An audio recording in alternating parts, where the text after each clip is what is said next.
of the one that loves us more than anybody else can ever understand. Do you understand? That's the task we have. So once you understand that you've got to love the most vile of men, I mean, and they're everywhere.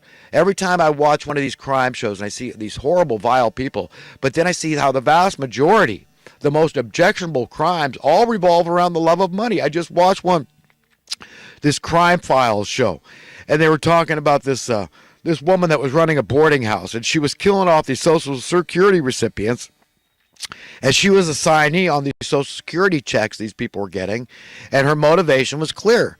She had a champagne appetite, and so she was killing off these Social Security recipients, and she didn't have to buy their food anymore, and she could put somebody else in the room, you understand, and then she could, kill them and get their Social Security. So it was all about money.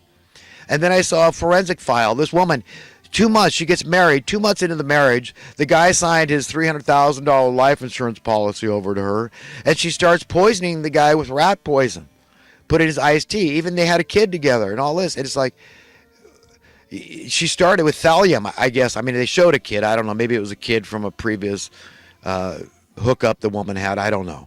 But they showed a kid in the show. But they didn't talk much about whose kid it was.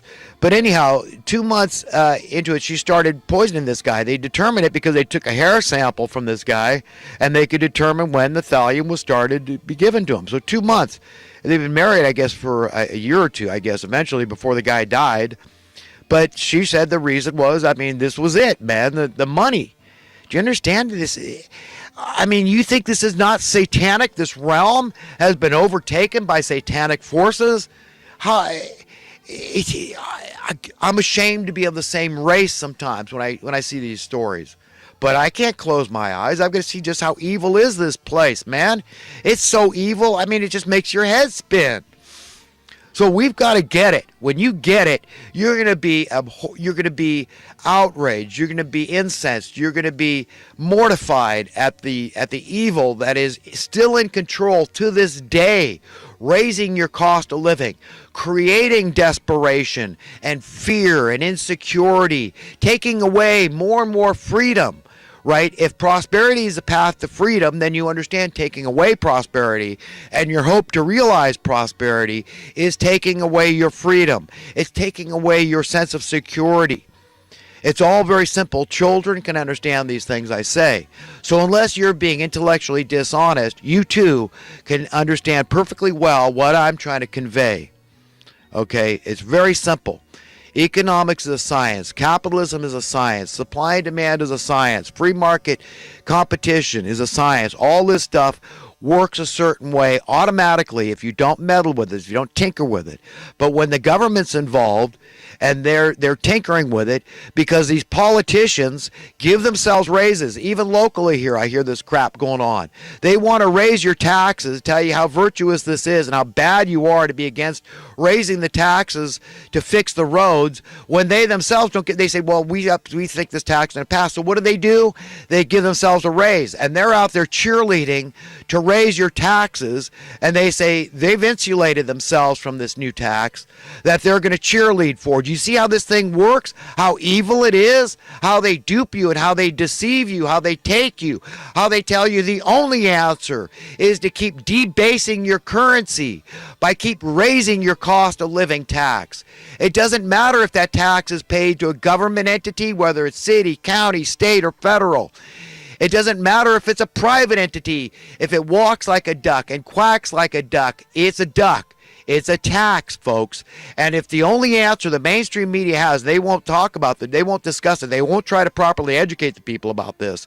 Currency debasement. When was the last time you heard that term come out of the mouths of anybody in the mainstream media and talk about that relative to inflation and how that's very unnatural? And the reason is because the government keeps meddling. Why does the government keep meddling? These politicians are in the pockets of the money printing class. They're hand in glove, hand in hand. They work in concert. They collude together. Do you understand what I'm saying here? Against the best interests of the people, and that is the definition of fascism. When the government, again, city, county, state, federal, works against the best interests or quasi-proxy thereof, okay, NGOs, whatever, semi-governmental bureaucracies, what, you know what I mean, like the Chamber of Communists out there. When they deceive you and they work against your best interest, telling you parking meters are good and this is why you absolutely need it, and this is progress, and this is just part of a civilized society. They won't talk about creating permanent free parking structures, will they? No, they talk about how it's a source of revenue and how we need it. If you want this service or that service, then you need this. This is the only answer, is keep making your money worth less. Keep tapping it, nickel and dime you to death. Right? It just never ends. But nobody, and then they're going to blame. They have the unmitigated gall to tell you that it's the fault of all these greedy, avarice-filled minimum wage workers doing jobs that are imperative to the welfare of society. It's their fault. They're going to cause inflation because they're demanding an increase of... Whose job is this? The Labor Department. Who gives minimum wage cost of living adjustments? Who does this? We just heard of a 2% increase in Social Security. So people are going to get on average, what, maybe 20, 30 bucks a month more on their Social Security while their rent goes up 50 or 100? Hey, what in the hell's going on here? And they're going to blame the minimum wage worker for cost of living inflation? Oh, well, you see, and it's a two-way street. Wages could go down. I'd be fine with wages going down as long as my cost of living is going down quicker. You understand? So your numbers and the worth of your numbers are still going to go up faster. But do they try to educate you? I'm trying to educate you who's to blame here. If minimum wage had kept up with the cost of living, you can do the math. It is a calculation. Do you understand? You can do the math. In economic terms, it's called a market basket of goods. So you calculate, you add in that market basket of goods, all those things you absolutely cannot get away from. Let's leave all the trinkets, knickknacks, luxury items aside. Okay, don't put them in the market basket of goods. Put housing costs, food costs, energy costs, and the cost for drinkable water into that equation. That's it. Not even the cost of clothing. We won't even add that. Okay, so we're going to be very conservative with our calculation. So you calculate what it cost on average 60 years ago, okay, to purchase those things comfortably. And so minimum wage was X, okay, and we say, okay, that was fine. That was an ethical pay. People could live, they could afford a middle-class life. Anybody that was willing to work, to devote themselves to this job in a factory where we know that the amount of job being done by minimum wage workers is it's through the roof. It's astronomical, right? The numbers of people out there doing minimum wage jobs. So back then, you could live a middle-class life. And in fact, if you were married, your wife could stay home, take care of the kids.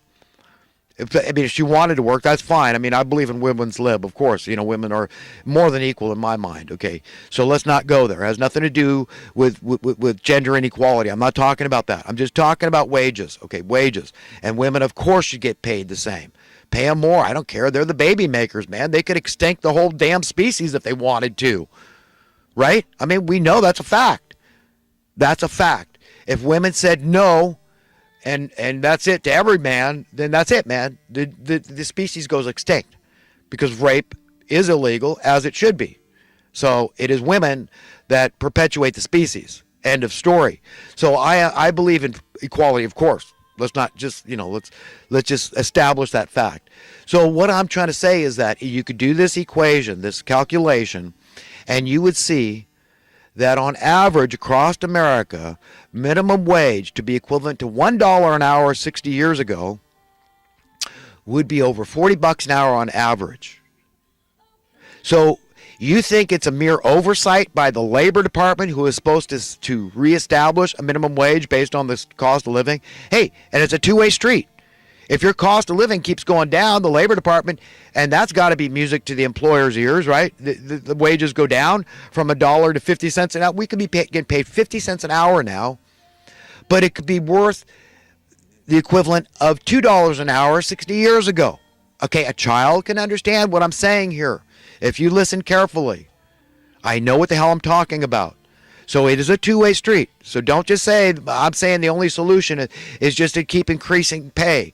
No, that's not the solution I'm saying. No, not at all. It's a two-way street. Wages can go down as long as your cost of living tax is going down quicker.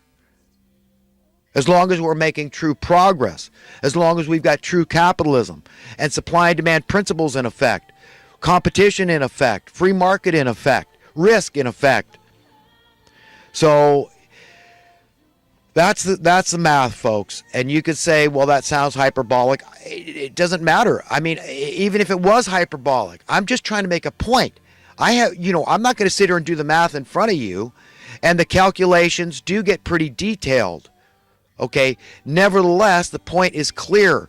Back then, 60 years ago, you think we had the state-of-the-art tools to build houses that we do now? And look at houses.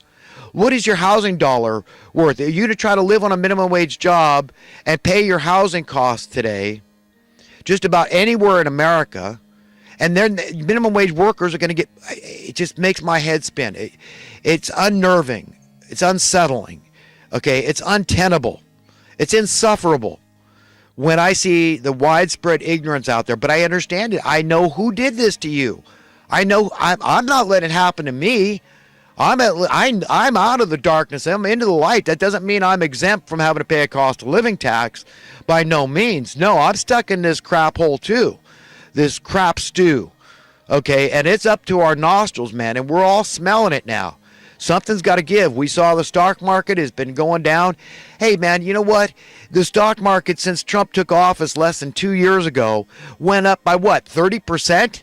What do you think, this can go on forever? What do you think? Maybe it's going to go to, 1,000%. Maybe it's going to go from, what was it, 18 something when Trump took over, and then it was at 20, almost 27, and it's like, what's it going to go? Go to 1,000 maybe?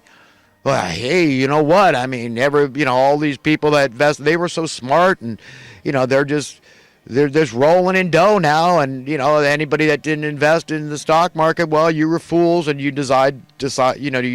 you deserve to perish out there. Okay, I mean, where's this thing going? I mean, suddenly is it going to benefit everybody? How's it going to benefit those that can't afford housing, that are homeless out there? Is the mainstream media trying to educate you about Section 8 housing? Do they try to really get you motivated? Do they tell you, did you know that we're spending $50 billion every year to prevent homelessness? Of course, that means those people can't afford their housing costs. And these are poor people. Duh, we don't need to say that. This is a social welfare program. Duh, we don't need to say that. But they could point this out and get you angry and get you motivated. But do they know? So they're just trying to, they sing you lullabies, right, with their lilting voices, and don't do anything to educate you because they're reading off a script. Who hands them the script? Their sponsors and the Bilderberger Group, who is steering you. These are the rudder and the helm. They've had control of the rudder and the helm, and all of us, nobody's pawns in this thing, are acting as the in-between, the conduit that really is essential to them getting their way. It's the masses been going along with it. And we've been told lies from the mainstream media for so long that we all just think we know basic economic principles, and we just go along and say, even though capitalism has been turned on its head, supply and demand has been turned on its head, the name of capitalism has been defamed and besmirched, dragged through the mud and slandered every which way from Sunday. And it just, God almighty, we're so screwed up. God help us all to just get it, man. We've got to get it, man. You know how much cheaper it'd be to take that $50 billion a year and just say, no. Trump just said, no, Ben Carson, take this money, build these people houses, give them houses, get them out of our hair, and end of story. That's it, man. End of story. Then eventually, at least you're not spending $50 billion a year to put in the pockets of rich, well-heeled people like Rich Dad Robert Kiyosaki and his ilk. Okay, that's where the money ends up. Does the mainstream media educate you about that, where the money goes? So all these people that have been living on Section 8 housing for decades,